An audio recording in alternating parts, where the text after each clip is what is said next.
it's amazing how you can come to believe in some of the teachings and not others. And kind of, well, that bit makes me feel really uncomfortable, but the rest of it, you know, I can perhaps just engage with that. We kind of weight the scales that in talking with people who've been involved in authoritarian groups, they every time will have, there were these red flags right from the start. You know, they wanted my money, they wanted my time, they wanted these things.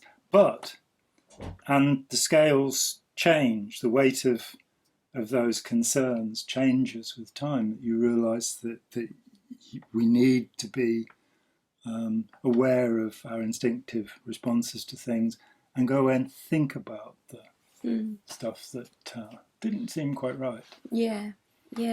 So, for example, I never believed that there was a part of the mind that they sort of believe is the self-cherishing mind. But I did somehow come to believe over time, and with the writing being on the walls, that I should work harder to have no needs and to have no desires, and to focus more on others. And that wasn't actually what I needed. I wouldn't argue that anyone does, really, but I needed to work on self-care and boundaries and deservingness and understanding my needs more and asking for what I needed, and not being involved in people who negate my needs or trample all over them. But it's basically a way to slavery, that you are giving up the self to serve others. And I think it is often a problem with Christian belief, that the notion of absolute sacrifice, which exemplified, say, by Francis of Assisi, who, let's face it, only lived to be 44 years old because he'd mistreated himself so badly, that there has to be a balance of self-care if you are to help others, because I don't think you can completely subsume all of your wants and needs. No. You have to eat food too. You have to breathe. And you have to have an environment of, I mean, for me it's very important, relationship with other people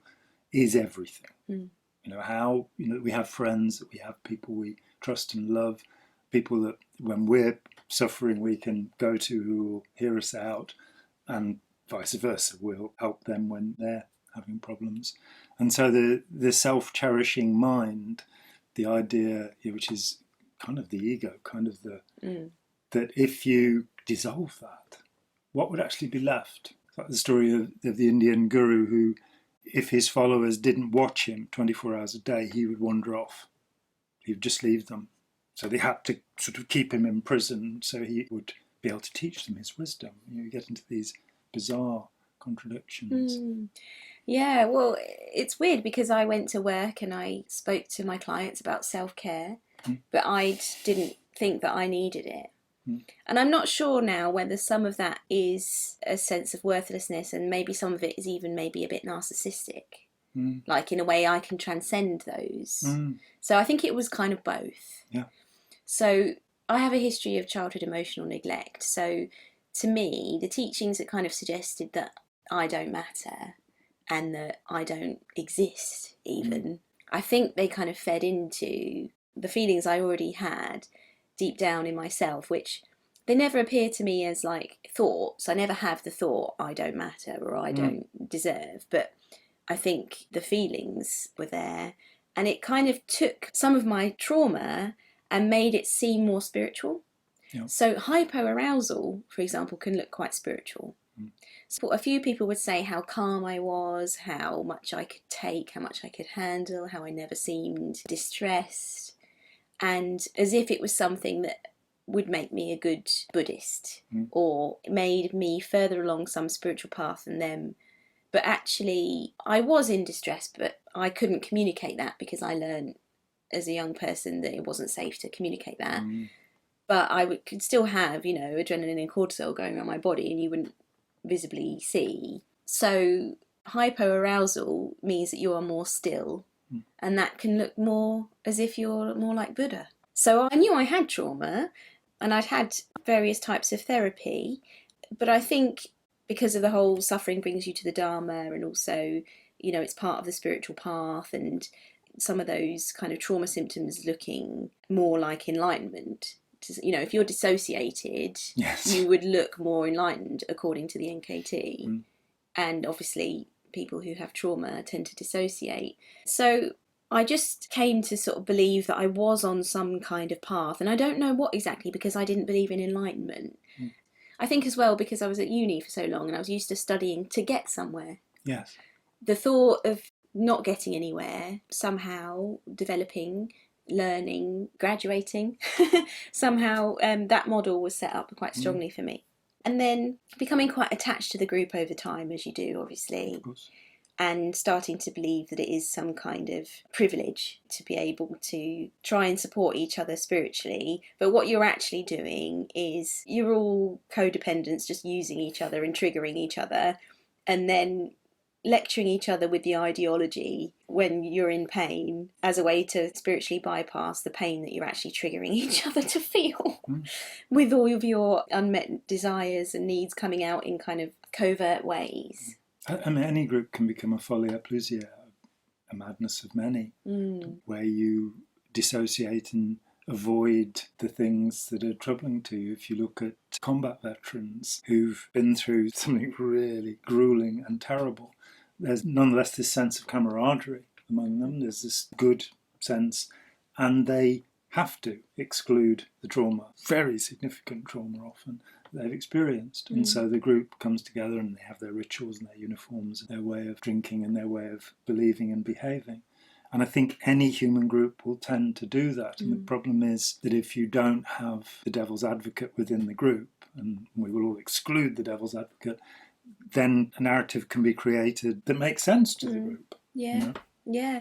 So I remember, particularly with the emptiness teachings, you're not supposed to force the teachings or give any teachings when they're not requested. But realistically, what happens is people go around repeating them in quite a robotic fashion because you memorise the text. You're supposed to memorise the text if you do foundation programme classes, which are like the step up from the introductory ones. And so they just become a part of your thinking that appears rapidly, and some people can't help but blurt it out. And it feels safe to do that because you're all within a group that's supposedly on this same journey. It did used to get on my nerves. And at the same time, I did start to develop kind of respect for some of the teachers.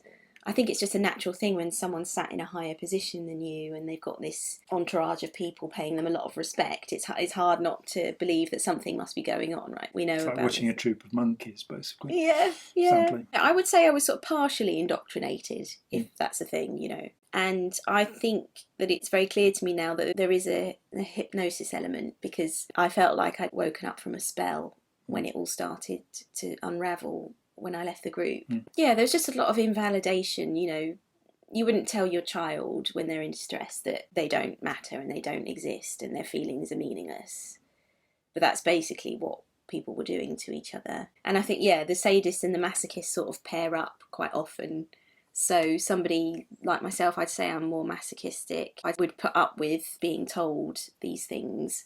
And whilst the person who discovers that they can manipulate others through saying that their needs are not important, and they can trample all over them. So everyone's sort of trundling along thinking that they're on the path to enlightenment when they might be becoming either more masochistic or more sadistic, and then just enabling each other and being really enmeshed. So that's kind of how I see it now. But it's kind of taking your pathology, if you want to call it that, and twisting it to seem more virtuous and more spiritual, and then enabling you all with no safeguarding or no checks and balances. And because you're supposed to practice patient acceptance of unacceptable behaviour, it means that abusers, there are no consequences for them. So even the alleged sexual abusers have been allowed to continue teaching. And that's even against their own internal rule, which they broke. So I think there are some internal rules, I haven't seen them, but they haven't stuck to them. So the reality is that there aren't really any consequences. And so this became apparent to me when I was in a relationship that started to deteriorate, and this person had become a teacher after a very short space of time, because they stick you on the throne. Within a few months, they encouraged me to teach, and I was like, I'm really not ready. To be honest, don't really understand a lot of the teachings. I don't believe in rebirth. I'm not sure I even believe in karma from a Buddhist perspective, because you don't have to be a Buddhist to live in the buildings as long as you pay the rent and do your jobs. Like, you don't have to be a Buddhist to live there. But they kind of use flattery and guilt to encourage you to get on the throne. And you're told that it's kind of a special privilege and people need it, it's medicine, and you're going to be channeling Buddha, and it's not really you, it's Buddha, and, you know. Poor Buddha. Yeah. I taught only like once or twice, like basic breathing meditation, and I kind of changed it. I taught mindfulness of the body, which is not in the lineage, and you're not supposed to teach it. But the person who was watching me left the room, and so I taught mindfulness of the body because I thought it was really important. So I think I knew then that it just wasn't grounded enough and wasn't in touch with the body enough, and that wasn't really what I believed in. So this guy that I was dating became more and more sadistic over time. So he learned how to use the teachings in a way I was describing earlier. It was gaslighting. But when someone can use your own beliefs against you, it's a really confusing form of gaslighting. So it was, well, I don't exist as one person, I'm a different person every moment, so I can't be an abuser or a misogynist. Which is, I think, was his way of telling me I'm a chameleon, which I understand a bit more now. And things like I'm your Atisha's cook, which is basically means someone who's causing you so much suffering that they're actually helping you. I can't even remember the details of the Atisha's cook story now, it's been a while. But basically, this cook was kept around even though he was a pain in the arse, because the suffering was needed to advance along the spiritual path.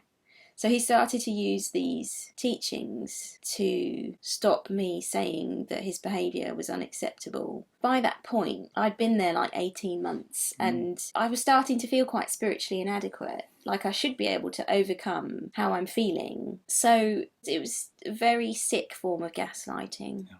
This was happening slowly over time, and I was trying to distance myself from him a lot because I felt really uncomfortable, and I felt awful in my body. I knew that much. But it was very difficult to sort of get away from him. And at that point, I didn't feel ready to move out. I was quite attached to the building. I was trauma bonded to a few people, and also I started to feel responsible for the community and the running of the community in a way that I understand a bit more now after talking to Yuval about how cult members develop a strong sense of responsibility. I was overworking both in my normal job and with everything else. So I was really exhausted, but kind of, you're a bit manic in a way. You know, the exhaustion, it's not just exhaustion, it's kind of, I'm going to keep going, you know, I'm going to keep pushing.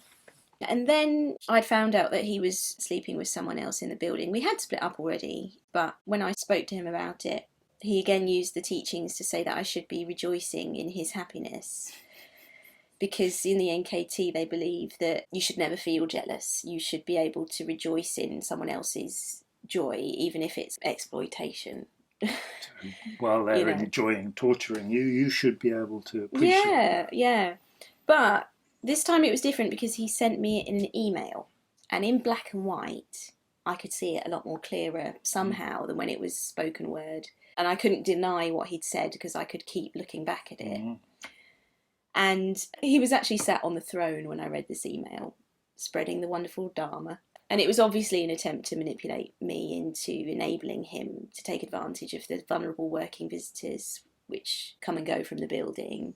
They don't have family or friends around, they don't have any transport, they're under the control of the management. But some of the teachers and residents were getting into sexual relationships with them. And there was no consideration of the power imbalance that someone attending your teaching might be feeling towards you, and then you can have a sexual relationship with them. There was just nothing in place. And it's not something you really associate with Buddhist teaching, casual sex, you know, it's... Yeah, so, you know, some of them did have kind of what they would say were important, oh, this isn't just sex, it's a relationship, so therefore it's okay. But these women, I say women, I'm sure it happens to men as well, because they get infatuated with the teachings. To be infatuated with the teachings and a teacher at the same time is a really worrying combination. And I'd seen this happening, and I was falling out of love with the teachings and the group. And to see people falling in love with it and seeing them all gooey-eyed and unable to think ahead to what might happen later, I really started to worry. So when I spoke to people in the group about my concerns, I was suicidal by this point because I wanted to leave, but I felt afraid of leaving and I felt responsible for those who remained. Yeah, it's the gaslighting. It just really messes with your mental state, not just by him, but by others as well. You don't realise the effect that it's having on you. And you're doing it to yourself in your own head, actually, because you're invalidating your feelings. So it's a mixture of that. And so when I spoke to other people, they just said things like, impure mind, impure world. The only reason why you're seeing impure behaviour is because you've got impurities in your mind. You must have done something in a previous life. Of course, they can't help but use the ideology when someone's in distress because they're indoctrinated. So it was really silly of me to turn to them. I should have turned to, But by this point, I had actually started to trust and respect people, and I valued their thoughts, And these are kind people. Some of them, these are well-intentioned people. Some of them did actually care about me. Yes. So I wanted to seek guidance. I was also told to meditate on being a plank of wood that didn't have any feelings. And how do they know that? Oh yeah. So when I did actually manage to leave, I remember I was on the floor hyperventilating, like I felt paralysed, like I have to go, but I'm so terrified of living on my own, leaving this community now. And I'd become a bit more isolated from my friends. I'd not completely burnt bridges, but I felt I couldn't re-engage easily all of a sudden, But I just couldn't be around anyone anymore who was in the group. It made me feel so sick inside. And Tenzin Pellior, who's an ex-monk in the NKT, he describes it really well, where he says it's like poisoned meat. You're just so desperate for the meat that you kind of take the poison, and it's over time, it's just building up in your system. So I started spending loads of time at work, so I wasn't in the building as much as possible, it was clear that I hated being there, basically. So anyway, I did manage to reach out to some friends and family, and I forwarded the email on to a friend, and she said, Michelle, this isn't Buddhism, this is abuse. And I managed to speak to family. They didn't get it, they didn't understand what was going on, of course, but they helped me to leave for good. And I met with the National Spiritual Director a few weeks later, which I think now was a minimising activity. You're told that her time is terribly precious. She only meets with you on special occasions, and she asked if, I wanted to meet with her, which is like, oh, she's making time for you, And I had a little bit of awe towards her at that point still, I would say. She's considered an emanation of Tara to some practitioners, but and she told me that, again, that we need more suffering, and that, lots of people have to live with their ex-boyfriends because of children or money, that they couldn't ever get involved in relationships, they would never take any side. And I disclosed to her about what I believed was spiritual and psychological abuse. And she said that no, that's not correct. That's not a correct use of the teaching. But there was no sign that anyone was going to, even though this person was going to continue to be a teacher and was already in a sexual relationship with someone who was clearly vulnerable, that they might talk to him about, how not to spiritually abuse people.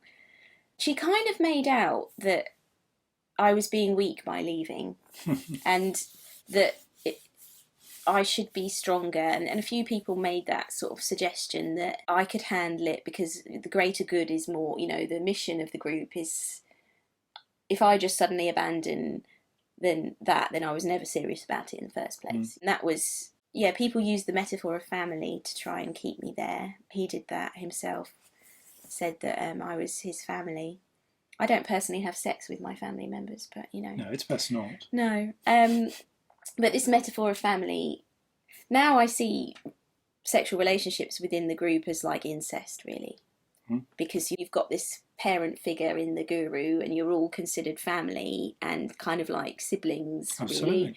So now I see it as quite incestuous. Especially in a tradition which is fundamentally celibate. Yeah. I mean, it's just that you're so trying to repress your basic needs that they come out in strange ways, and you end up in relationships with people and you're convinced that it's more spiritual than normal, but you're both bypassing so much stuff, you know. And I bypassed stuff too. So I moved nearby for about 6 months. I lived in an ordinary house, and I just kind of felt so relieved, and I found the general public incredibly warm and kind and generous, but in a genuine way. Like, they're being generous because they actually want to be generous, not because they think they're going to achieve enlightenment by giving me a gift. It's only when you leave and you stop doing the practices that you realise how fake a lot of it was.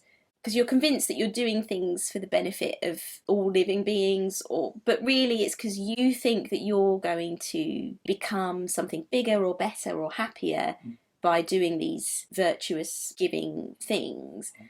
I think I was still a little bit indoctrinated in some ways, but I was very happy I was gone. Yeah, because I realised, well, if that's what they say to people who've been psychologically abused, then that's what they say to people who report sexual abuse. Yep. And that's when it became clear to me that that means there has been sexual abuse in the NKT that I don't know about, because they would just use those teachings in the same way. So, yeah, that was me totally done. But I still felt quite inadequate. It still did leave me with a feeling of I should have been able to overcome things. I should have been able to stay in the situation and put up with more shit, basically. Somehow it left me with that feeling. And a lot of people report that it makes them feel like, yeah, they're inadequate. Because if everyone else remains somewhere and you can't handle it anymore, you have to leave, it can make you feel inadequate. I'm recovering from the sort of crisis point, and I just went camping and did outdoorsy things and just didn't think about it too much.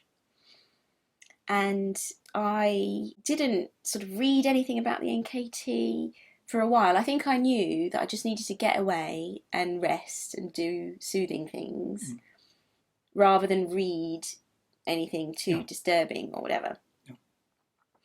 And then I went complete no contact with people. A few months later, I was still speaking to about 3 or 4 friends who still lived there because I was quite attached to them. And living with people can be, you can form intense bonds. Of course. But they kept telling me things that were worrying me and leading me to continue to feel responsible for some people who were vulnerable. And I was starting to have nightmares about these women being abused and exploited. And so I just said, I can't be in contact with you anymore, because when you tell me these things, I'm just worried and I can't do anything about it. Yeah, so I went completely no contact. And that felt like a relief as well, because it also felt like I'm safe from the teachings now. There's no risk that they're going to accidentally lecture me with the teachings. Like, I'm really safe now from that. But what happened then was I started to experience derealization. I started to wonder, because I'd heard when I was in the group so much that everything was an illusion and that life is like a dream. Your waking hours could be a dream in the same way that sleep feels like a dream. And so that, with the strangeness of some of the experience and the rituals and the paraphernalia, it started to make me feel like it had never happened, like it was all in my mind, or like I couldn't ground it in anything, and because I couldn't talk to anyone who could confirm that was a real thing, like that experience did happen, like in a way that other people can verify. And then I moved further away, and I benefited a lot from the distance, and I just kind of built a new life and got a new job and met new people, but just couldn't really. It was all still there. It was all there, and I felt complicit, and I felt really ashamed that as a psychologist I'd been drawn to the group and that I'd sat on the throne once or twice. So there was a lot of shame there. And I kind of felt like I had a dirty secret because no one in my new life knew about my old life, really. And time's a weird thing in a group. Like, it was only 18 months, but it really felt like it could have been easily like 5 years. It really feels like it was a huge chunk of my life, it's really strange how, I think because it's intense. Yes. So then I started to connect with other survivors all over the world, which was fantastic in helping me realise that and remember that it did happen and it was weird, and no, everything's not all in my mind. But then I also started to hear much more horrible stories than mine about people who'd been involved for decades, who were ordained, and the financial abuse that they'd endured and the extent of the control. And so I was really kind of disturbed by that. And again, embarrassed that I'd not known about this already. And then I started doing some YouTube videos when I thought I was quite well. I'd seen that some of the other survivors had done some videos, like short clips on things they'd found helpful in recovery. And I thought, well, I'd really like to do that, because I'd been like training myself to validate my emotions again, and it'd been improving, and I thought, kind of with my knowledge, that that I could have something to say. And at the time, I didn't know about fair game. You know, I didn't know about how they're alerted as soon as you use their name on social media. And there were videos that other people had done. So I thought, well, they seem to be okay and they've done videos. So I'm just going to say about what helped me recover. And then the damage is kind of inferred. But I'm not saying this is a really damaging group directly. So I kind of thought that that was, fine. So I started off just making ones about concepts that I'd found helpful. But then I had a night where I'd read loads of stuff about the NKT, and it really, like, I was tossing and turning at night. I had urges to bang my head against walls. Like, I've never been in that. Nothing was helping. Like, I felt like I had to sort of purge it and, like, really share my worries. Like, I really wanted to feel heard, I guess. And yeah, I was just desperate. So that's when I made the first video where I was actually distressed. The one, I don't remember if you saw it, because it's been down a while now, but the one where I basically say this is a narcissistic cult. Yeah, so that one got like an alarming number of views very quickly, obviously. And I underestimated the fact that my qualifications would make me more of a threat. Because they couldn't just say I was traumatised. Well, they still did that, but I had more credibility than some of the other survivors who've tried very hard to get themselves heard in the past. Yeah, then I started the kind of roller coaster of that, went from there. So I started to receive quite a lot of support, but also a lot of trolling. So it was very extreme. I was either told, you're amazing and we love you and we're proud of you, from total strangers, and thank you so much because this is really helping me, or you're mentally ill and deluded and impure and blaming the NKT for your angry mind when you should be taking responsibility for it. Speaking out against Kelsang Gyatso is a sin. You're going to be... one of them even threatened me with rebirth in hell, in a hell realm. Yeah, so it was like, what have I done? Yeah, so that, now I know what I know. And I remember when I met you at the ICSA conference and someone in the audience asked you if you would recommend speaking up. And I think you said no, that definitely not until you're sort of well into recovery. And picking up publicly. Yeah. So it was certainly too early for me. Like, I hadn't quite realised just how dangerous the NKT was when I started, and so it just felt important, but I just didn't really think it through. So I joined the Exposing the New Kadampa Tradition Facebook group, and that's exposing based, not recovery based. And so when I came forward, I felt under a bit of pressure to make a testimony.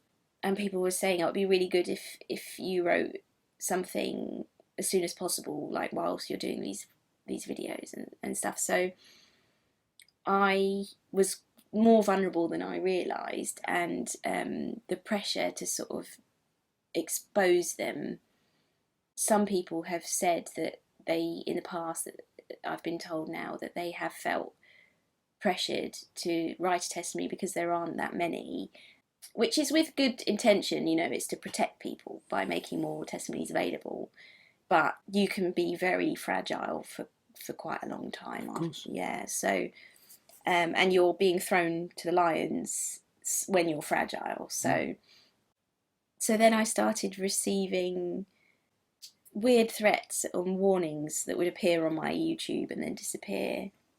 Things telling me that I should have cameras outside my house. Things that would say, and this message will disappear shortly, so that the NKT don't get to keep reading it. And I was like, is this from them trying to scare me, or is this from another sect trying to, like, or is it simply a nutter? Yeah, or is it someone who's been hurt by them? You know, it's really alarming. And I tried to make out that I wasn't scared, but I was scared. Because they use any pain that you show against you, you try not to show pain. Or there was something about wanting to show them that I didn't need them, and that I didn't need any of the gaslighting bullshit. And so I tried to show them I was well when I wasn't really well enough to be doing that, or I was still vulnerable. And I don't think I understood how subtle some of the way that it affects you is. Really enduring and subtle.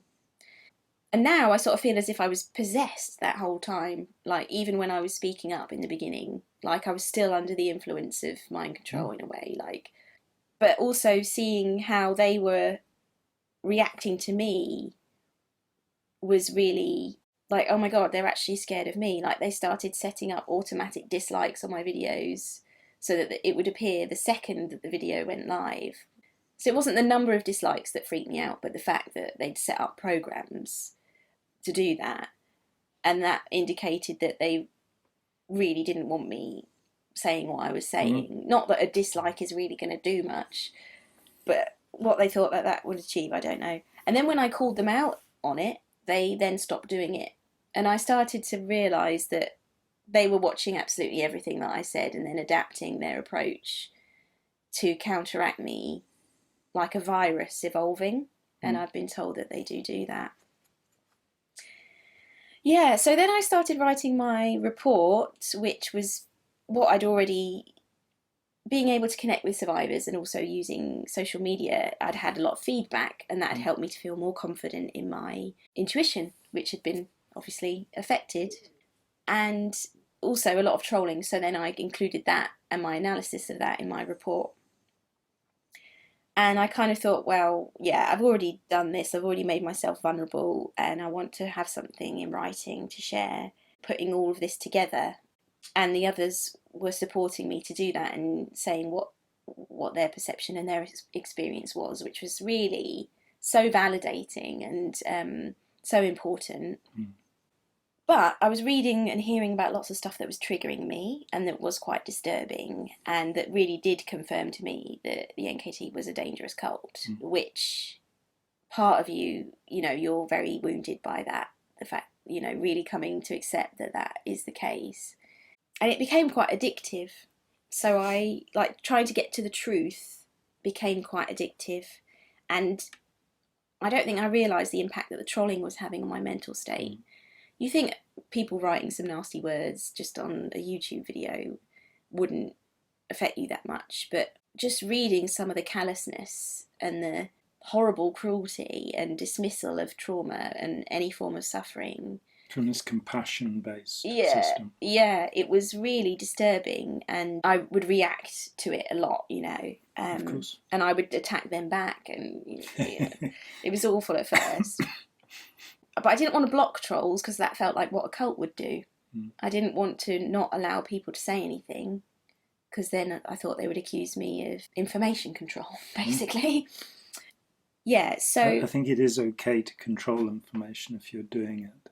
You know, to say, I'm not going to read that, I am going to read that. I don't think it makes you a cult. No. If you decide what you are. And I think with trolls, my response is to respond as kindly as possible, up to the point where somebody is insulting. And if they're insulting, having explained to them that that's not dialogue and I'm not going to do it, I'm quite happy to block them. Yeah. I'm learning. I'm getting better with it and less reactive. Yeah. I started doing things like impersonating the teachers on the toilet. I don't know if you saw any of those. I did see one of those. That was really fantastic. Perhaps Spike can insert one of those in here now.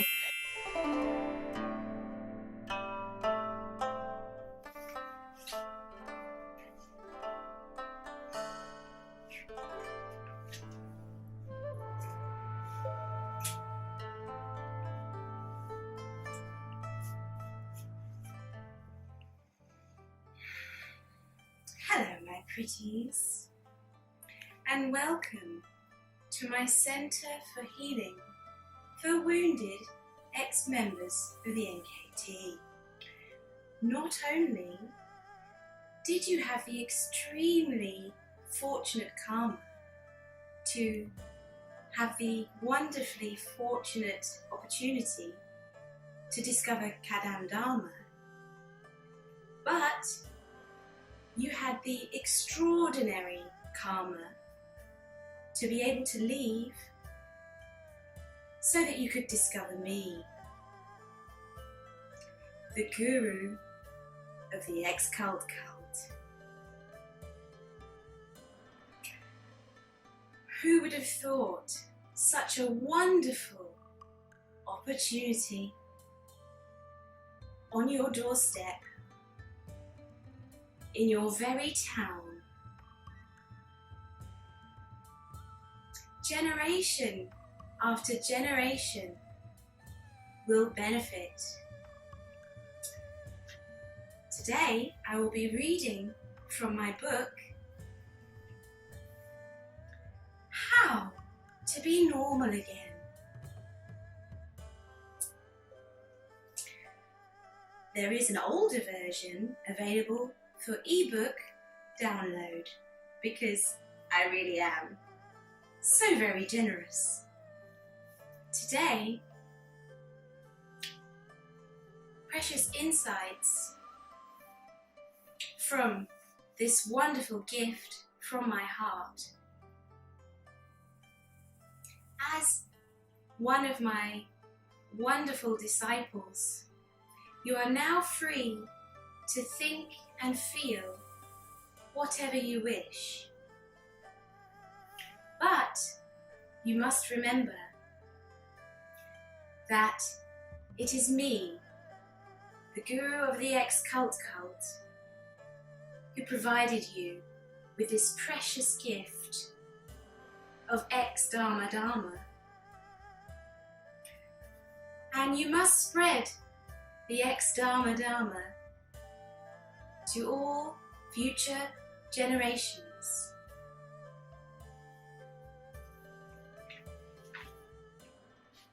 On the throne. Yeah, it was so fun and creative and important for me in kind of rebelling. And now that I know what I know about how you're in a slightly regressed state in a group, it makes sense that you have a teenage rebellion. Very definitely.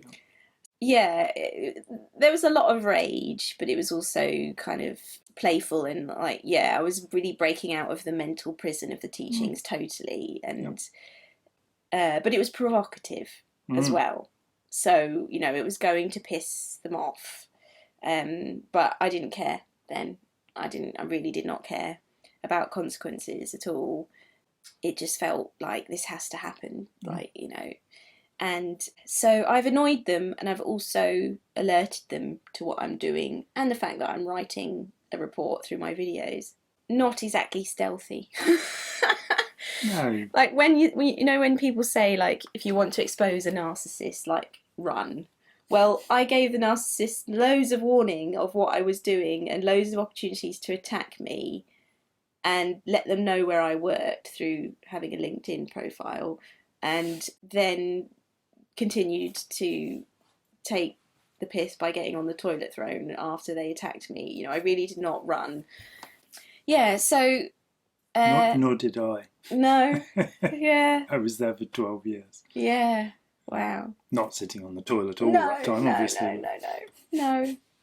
Yeah, there's all sorts of weird stuff still going on for you, like a martyr complex or wanting to rescue people who are still in there, still in the group. The nobility of suffering.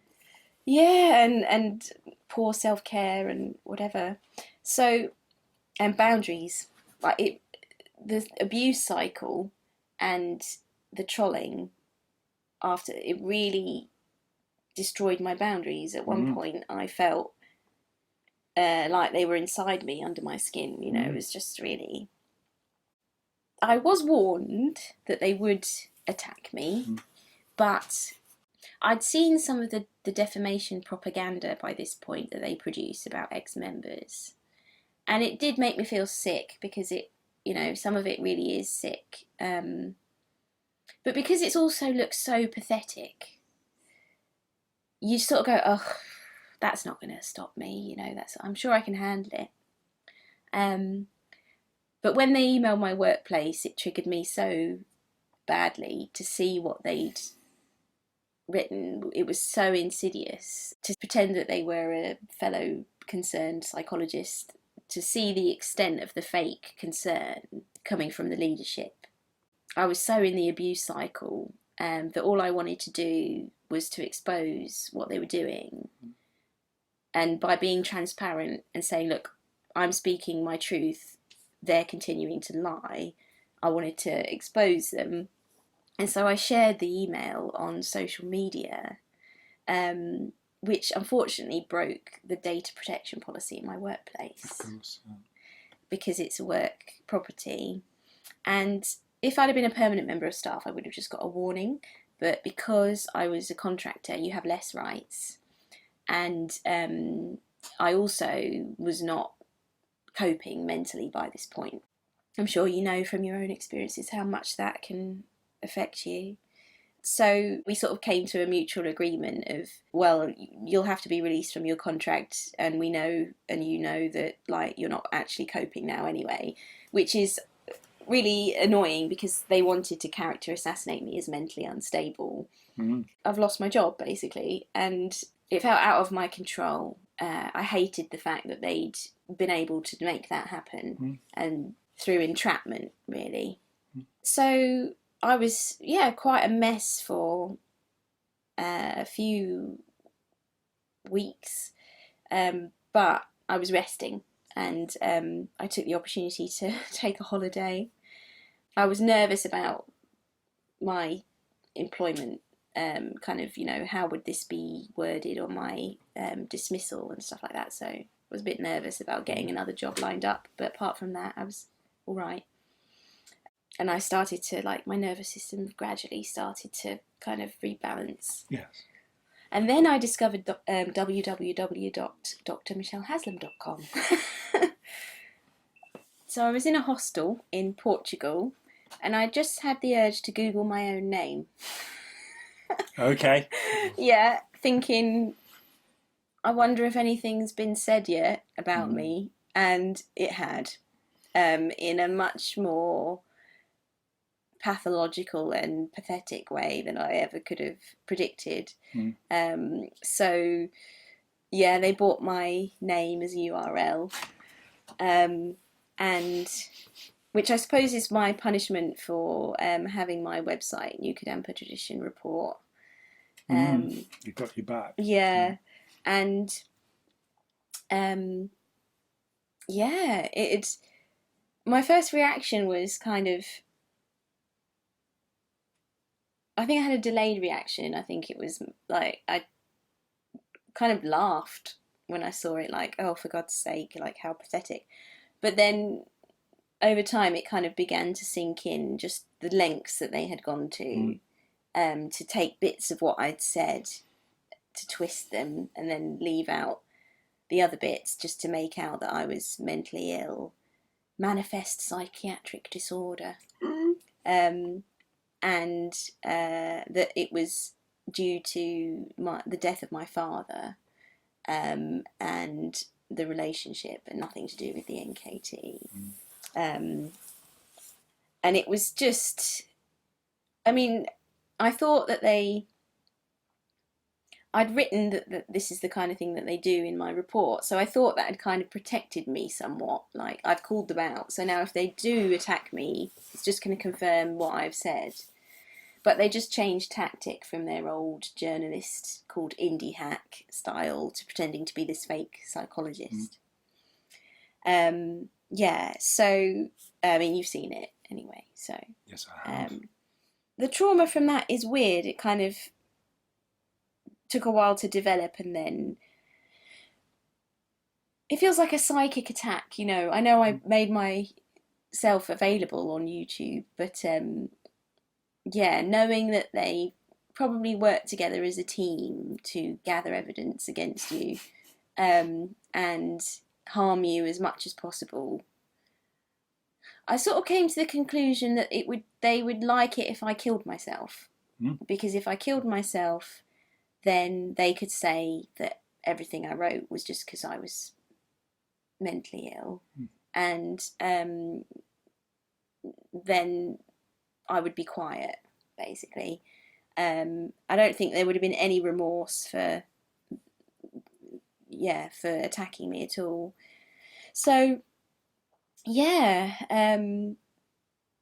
I mean, I'm intrigued to talk to you about like how the attacks on you affected. I know they affected your digestion and all of those things over the years. Because yeah, it's really shocking how long It was kind of like being you're running away from someone and you're like really happy to be getting away, and then they just like whoosh, whip you from afar to the point where it's like an electric shock that actually damages your nervous system. That's kind of what it was like.